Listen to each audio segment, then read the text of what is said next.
Most research projects start with a proposal. You probably have to write one before you start your thesis or dissertation. A research proposal is designed to persuade someone that your project is worthwhile.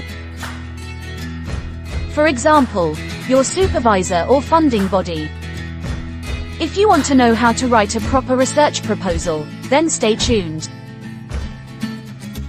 Hi, we are home of Dissertations. We are here to help you achieve your goals. A research proposal aims to reflect the relevance, contacts, approach and feasibility of your project. But what do they mean?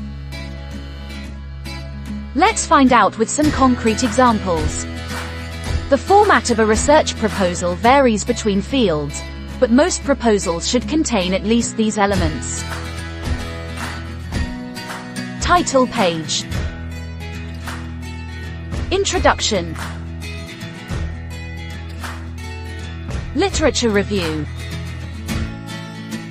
Research design reference list. Now let's go through what you should include in each element. The title page of your proposal should include the proposed title of your project, your name, your supervisor's name, the institution and department. You should also check with your department to see if there are specific requirements. The introduction is where you hook the readers and demonstrate relevance. Here you should introduce the context of your research problem and show that your research is interesting, original, and important. Here are some questions to guide your introduction. How much is already known about the problem? For whom is this interesting? For example, policymakers or scientists. What are the key research questions that you aim to answer? A strong literature review convinces the reader that your project has a solid foundation in existing knowledge or theory. It also shows that you're familiar with the field. In this section, you're explaining how your project will contribute conversations on your topic if you're not sure where to begin. The research, design or methodology should describe the overall approach and practical steps you will take to answer your research questions.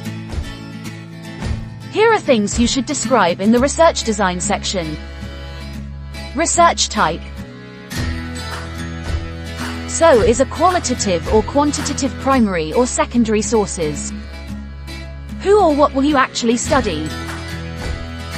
Research methods. What tools and procedures will you use? Practicalities. On a strong note, you can explore potential implications of the research for theory or practice and emphasize again what you aim to contribute to existing knowledge on the topic. For example, your results might have implications for confirming or developing a theory, challenging current assumptions, creating a basis for further research. Of course, your research proposal must include proper citations and a reference list for every source you've used. It's important to keep track of your sources right from the beginning. Depending on the requirements of your program, you might have to include a detailed timeline and budget of your project. This aims to show that your research is feasible within the timeline. You explain what you will do at each stage, how long it will take, and how much it will cost. We have an example research schedule in our article.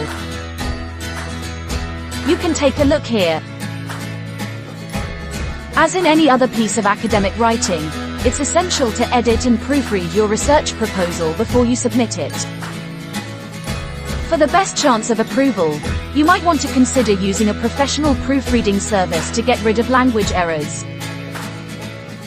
Check your proposal structure and improve your academic style. As for how long the research proposal should be, it really depends.